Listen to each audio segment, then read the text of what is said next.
In today's modern world, many couples are talking about 50-50 relationships. Some say it's the fairest way to love. Others believe it destroys intimacy and partnership. But what is the truth? In this video, we will break down the advantages, the disadvantages, and the best approach to balance love and responsibility. Stay with me till the end. You will see why 50-50 may not always mean equal love. The first part, advantages of a 50-50 relationship. Let's start with the positives. 1. Fairness and equality. In a 50-50 relationship, both partners contribute equally, whether it's finances, chores, or decision-making. Nobody feels used or overburdened. 2. Shared responsibility. Life can be stressful. Splitting bills, housework, and family duties helps reduce pressure and prevents resentment. 3. Independence and respect. Each partner keeps a sense of independence. You know you're not being carried, and you respect each other's effort. 4. Prevents power imbalance. When one person pays for everything or does all the work, they may unconsciously feel entitled. A 50-50 model minimizes this by keeping both parties on equal ground. So yes, on paper, the 50-50 approach looks ideal, balanced and fair. The second part, disadvantages of a 50-50 relationship. But here's the other side of the coin. 1. Relationships are not transactions. Love is not always about keeping score. When couples start counting who paid for dinner or who did the dishes last, it feels more like a business deal than a partnership.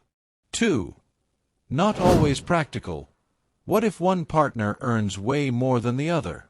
Splitting everything equally might create unnecessary financial stress for the one earning less. 3. Emotional neglect.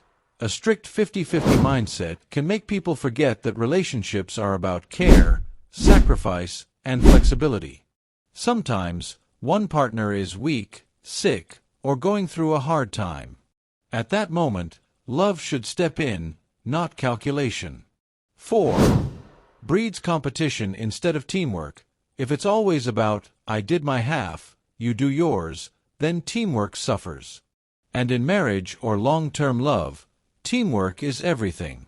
Well, let's look at the best approach towards it. So what's the best way forward?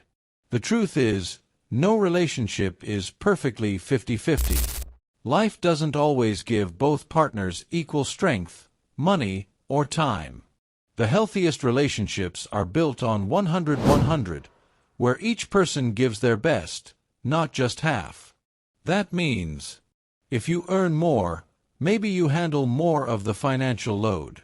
If your partner has more free time, maybe they handle more housework. When one is weak, the other becomes strong. It's not about splitting down the middle. It's about balancing based on love, capacity, and understanding. That's how relationships grow, last, and thrive. So let me ask you, do you believe in 50-50 love, or do you think relationships should be more flexible? Drop your thoughts in the comments. I would love to hear your perspective. And if this video gave you something to think about, don't forget to like, subscribe, and share this with someone who needs to hear it. Remember, love is not about keeping score, it's about building together.